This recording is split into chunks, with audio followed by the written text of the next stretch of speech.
2024 সালের 18 এপ্রিল কলিজায় মারিল রে খিল হায় রে হায়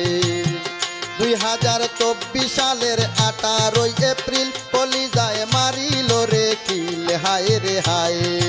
মর্মান্তিক দুর্ঘটনায় নিঃশ্বাস ত্যাগ করিয়া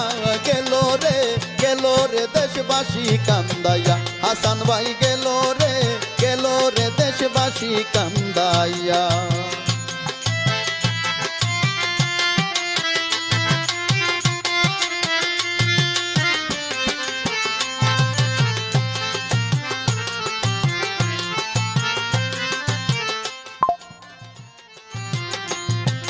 ছোট বড় জুয়ান বৃদ্ধা ভক্ত আশেকগণ ও ঝরে ঝরায় রে নয়ন হায় রে হায়